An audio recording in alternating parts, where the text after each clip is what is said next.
So be more specific about that. So how has it fundamentally changed? So life pre-COVID and then everything that's happened since, and not just COVID, like you say, the cost of living crisis, the Ukrainian war, all of those different aspects of modern life that sort of have permeated everyone's lives. How has that fundamentally changed all those things you've just mentioned? Well, I mean, if we just take sort of, work from home, let's say, and where our teams work, and not only our teams, but let's say we supply, part of our business supplies retailers. So, big retailers in the UK and overseas as well. They're experiencing the same thing. So they have the same work-life patterns that we have adopted in our business. And getting that to mesh together where you can get FaceTime. I mean, we're a product-based business, so it's very difficult over Teams to be explaining new products, and selling those new ideas, etc. So, being a product-based business, being face-to-face really helps us. But we've had to adapt to this new world that we're in, and everyone is in. So, that alone has been quite a seismic shift. We'd never have thought we would have been able to make it a success before COVID. But here we are 4 years later, and it's ingrained in our business and now the way we work, and we will never go back. It is now, the way of the world going forward. It's just we've been able to adapt. So do you advocate working from home? Are you a supporter of working from home? Because a lot of people feel that the productivity gets shot to pieces in companies because of this working from home piece. But where do you sit on that? Yeah, it's really interesting. I think as a CEO, I would be. It's really interesting. I think if I think about as it personally, I love face to face, and because we're a product based business, I love that interaction because I love the product debate when we're sitting together as a collective group in a room, debating new ideas or listening to people coming with ideas, etc. That is the only way you can really do it successfully. But we also understand that the world has changed, and our team's attitude to 5 days in the office has changed. So I think we accept the world we're in, and we have to make that work. And ultimately, I think, a great team operates wherever it is, and great people operate wherever they are, et cetera, et cetera. So we concentrate on, making, as we did before, I guess, setting clear objectives, clear vision, clear purpose. Let's all work towards that goal.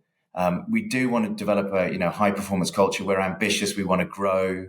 But we believe that we can do that in the framework of, working from home, working from the office, etc. So we're making it work. Yeah.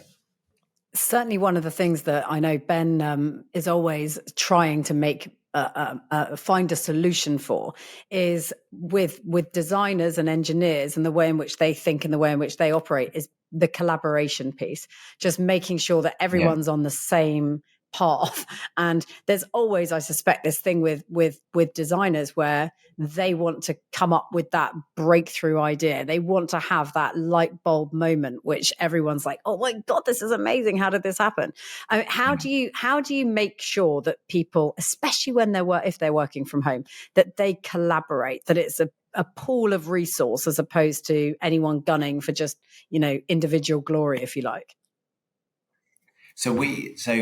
Those light bulb moments, particularly in design, are very, very rare and far between. So actually, it all comes through collaboration and working together. We're never searching for that light bulb moment because we just think it's a torturous journey to go on. Whereas when you collaborate, it happens. And I think what we do is we say, okay, look, when we're in the office, and the way we work is on a rota, so we fix the days when we're in, and that's designed to encourage collaboration because when certain people are in, and you can have team meetings, etc. And that works well for us. And then I guess then the time at home, of course, Teams is available and Zoom, etc. But they're doing a lot more of the sort of maybe the admin work, at home, and doing more of the face-to-face collaboration stuff when we're in. We've got into a rhythm. We've been doing it for a long time now. We actually have been doing it for well over 2 years, and it now works well. It works well for us, but it's a new challenge. And one of the things you mentioned was obviously you've had to navigate this cost of living crisis. How's that affected also your positioning or your price points, your customer, your target market, the people that you thought were your customers? Are they still your customers, or has that shifted? Has that changed? And how have you had to adapt to that? I think one of the things certainly I feel from starting a startup is that I'm very much the Yeah, customer. I'm very much the person that's going to be the consumer. That's sort of where this nugget of an idea came from when we started developing our powder supplements, that I was that yeah. customer. So as you go on that journey and life changes and you get older, how do you stay in touch? How do you keep staying in touch with your customer and what they want to spend on stuff? Yeah, I mean, I think it's a lot easier to be connected to your customer now today than it was 20 years ago, because obviously we've now got social media, you've got followings and loyalty like you've never had it before. You can understand trends, you can read reviews. I mean, we get product reviews are instant. As soon as we launch a product, we can start seeing what consumers think, what they like and they don't like immediately, and start to react to it. So I think we're more connected now than we've ever been with consumers. I don't think the consumers changed a huge amount, or at least our consumers changed a huge amount. We definitely, of course, are trying to appeal to as wide a group of consumers as we can, where it's relevant. But I mean, I think one of the things we need to do as a business going forward is really sort of get closer to understand, because you can, by learning what's resonating, what's not, what's working, what's not, whether we really have delivered something that's useful that people want to use and are excited about, means that we can run faster. We can develop, we can move faster. And that's super exciting. So yeah, I think it's, we definitely prefer the world we're in today than we did probably pre-COVID and even 10 years ago. How many of those 300 chopping boards are currently propping up the kitchen work surfaces in your home? I imagine everything ends up back at home, does it? Are your house full And they of do. stuff, full of It's full of prototypes?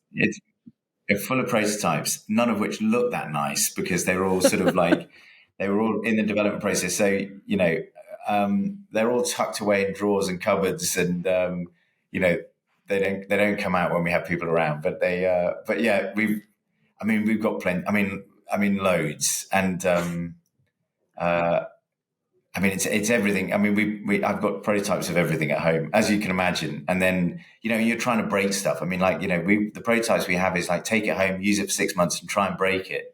Because ultimately, if we can break it, we can then work out how do we make it better, So, Just give it to the yeah, kids. Just give much it to the time. kids. They'll solve Yeah, that. well, exactly that. Yeah, exactly.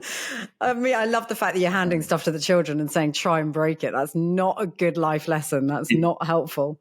And what Yeah. about the emotional connection between a product? Because I imagine this is a little bit like, for a product designer, an author writing a book and having a character that they're wedded to in the book and telling the story of that character from beginning, middle, and end.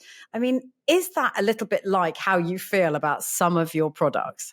Or any of them? Have you been on that sort of like emotionally quite connected journey with these products? I mean, definitely. So I'd say very, very few, but there are a couple where I have a strong emotional connection. I mean, as sad as it sounds, and one of them is a chopping board. But there were two sort of, for us in the early days, there were two sort of breakthrough moments for us.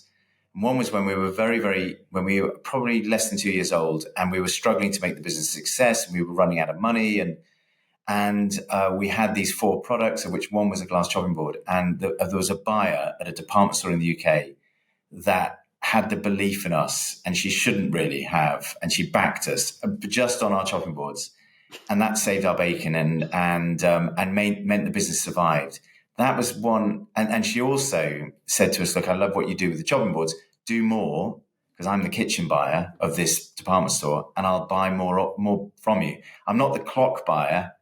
You need to go and see the clock buyer. The clock buyer wasn't interested at all, but the kit." So she definitely was. There was that moment where it really saved the business, and then we sort of went from there and went forward sort of with strength. And the second one was sort of finding this very old design for a folding chopping board, in a museum in America, New York, and me contacting I found it in this permanent exhibition. I contacted the designer who lived in Windsor in the UK, and I said, look, we'd love to redesign this with you. And this was this folding chopping board called Chopped Apart, and it's still in the range today. So it's been out for probably 16 years. We've been selling it for 16 years. It still sells really well today. It's brilliantly simple, fantastically functional, solves a really clear problem because it just, chopping board folds into a chute. So you pour the contents into a pot as opposed to scraping them on, missing the pot and all over the countertop, etc. And that was all about, brilliantly useful design and brilliantly functional design. And it also was that moment where we're like, this is what we're going to do. It is all about functional design. And so those two moments. So from a product point of view, the one that I am closest to is this folding chopping board called Chopped Apart. But there's something rather lovely about that, isn't there? Because actually it was functional and brilliant then, and it's still functional and brilliant now. And that is a classic example of a classic piece of engineering, and it doesn't it survives the test of time. Absolutely, yeah. And I think that's I think that's why we focus on functionality, because it's very much like, it's not like, does it look nice? Well, I think it looks nice. I don't think it looks nice. It's very much like, does it do the job? Yes, it does. And then it's sort of, so for us, it's all about trying to solve the problem. Like I say, if you hear someone say, why hasn't someone thought of it before? You've got it right. So we're on that hunt constantly. So it feels to me like there is this woman working in the kitchenware department of this big department store that is no longer a department store, that is no longer there, that actually was pivotal in the direction in which you flowed your business. Because had it not been for her being the kitchen buyer and saying, that's what I do and I'll back you, would you have gone into kitchenware? I mean, I think it was at a point in time where we were developing in the early stages our direction and what we were looking for and the direction we were going to go in, and it came at a great time. So it was sort of, the timing was perfect because she really helped us probably on that journey, and we were also thinking we want to survive, we want to make a little bit of money to get the next product out, etc., etc. So we'll just do what she's saying. It was just sort of like that. We'll go with her. We really like her. She seems to, she's going to back us. Let's do it. And so we were lucky with the timing. We were lucky that she got behind us. And the next stage in the development worked. That's like a perfect example of when luck and opportunity meet each other and you're able to do something about it, isn't it? Yeah, absolutely. Yeah, absolutely. I think I always reference that as quite an important moment in our journey, because and she didn't have to back us. We were a tiny little company, but she sort of saw something in us and took a risk. So which is great for us. Yeah, for sure. My God, amazing. One thing I wanted to ask you about the product that got away. We talked earlier about this emotional connection with various products. Yeah. Has there been a product that you've been madly, keenly passionate about bringing to market that, for whatever reason, whether it's the economics of it or the timing or whatever that might be, it just didn't happen? Is there something that and it still sort of sits there in a locker somewhere, ready for another day at some point when it might be right? I mean, yeah. So there's been, lots of sort of mad, probably what would be considered mad ideas or disruptive ideas that never saw the light of day. We launched a compaction bin. So we were very much about like, we all live in small spaces and waste is a problem, particularly if you live in apartments, etc. Waste is a problem. So we wanted to do a bin, a trash can for the kitchen that compacts the waste. We have launched one, which is a mechanical compactor. It holds 3 times as much waste. It's a really great product. But on the development journey, we went through we looked at powering a compactor, and we created a mangle that basically you could put pretty much anything through and it would crush it. But this thing was never going to make it commercially because it was sort of, it required some serious engineering. It weighed half a ton, but boy, did it do a brilliant job at compacting waste. But I think what in our minds we felt, if we could develop the technology, we could then maybe transfer it into a consumer product. So we came up with the technology. It worked brilliantly, and we had a lot of fun putting loads of stuff through it, which we shouldn't be putting through it, and it compacted it. But we could never make it a commercial success because it was too over the top. And will you ever find a home for it in a reduced version at some point? I don't think we'll ever make it in that in its current guise. I mean, I think the mechanical version that we created came off the back of it. We still have it in the archive. We've got a wonderful archive of product because there will be at some point we go back into the archive and look at stuff we did. Where maybe the market has moved on, or maybe technology has moved on, or power, battery powers have moved on, etc. Where we can bring something back. And I'd love to do something with the Science Museum on our archive because I think there's some sort of crazy, wacky ideas in there that and may never see the light of day, but are just interesting from a design development point of view. To see sort of the path we took.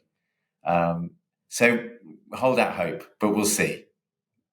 Maybe Yeah, but from those crazy moments comes the gem of something that can be fundamentally game changing. And we talk about disrupting Exactly. Yeah. and being a disruptor. Why is it so important for you in your world to be disruptors? So that is a really great question. It's something we talk to the team about. And I think this is really important. And this is just, I think, important for any business is that, it's a competitive world out there. Generally there's oversupply. There's more companies producing stuff than we need and want to consume. A lot of people are trying to be better. Everyone's trying to be better than each other to some degree. And so therefore, if I'm a consumer looking at the world, I get bombarded by lots of different options.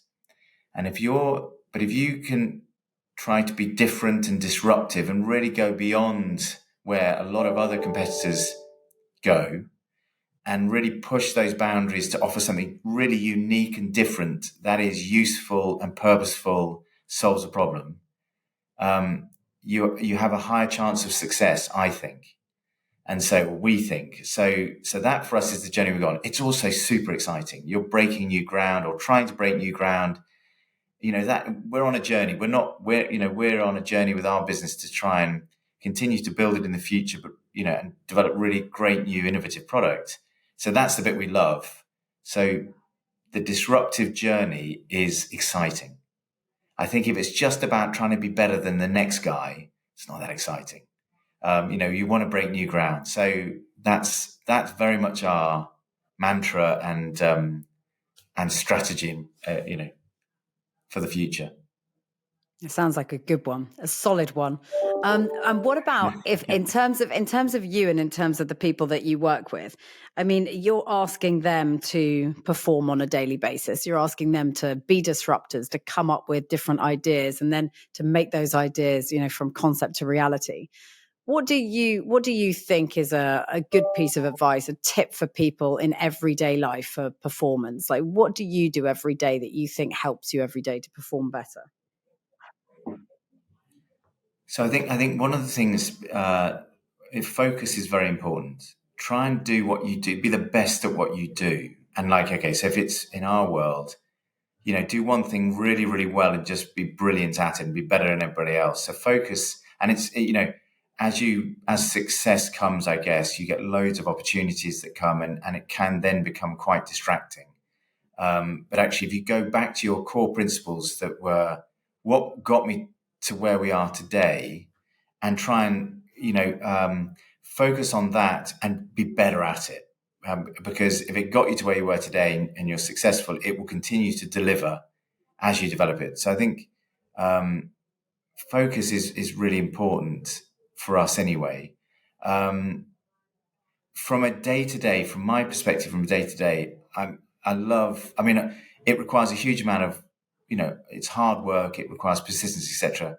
I'm an early riser. I love getting up early in the morning. I'm getting to the office very early, usually probably the first one in. And I like to get all the difficult tasks done and completed by at least 11 a.m. The really challenging stuff, I get it done first thing in the morning because it's when I've got the clearest head. I probably have slept on it overnight and I've got clarity of what needs to happen.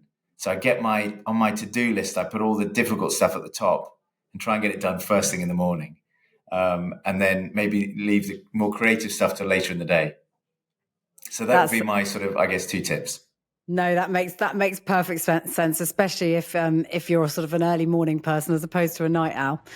I found a new thing for you to be able to do with your chopping board, by the way. The other day I discovered that what you could also use it for is if you're cutting hair of a child, as I was with foxes the other day, it catches the hair in it because amazing. The sides fold up to the side and you've got, effectively a funnel for the hair for a place to go. So there you go. You've got a multitasking chopping board.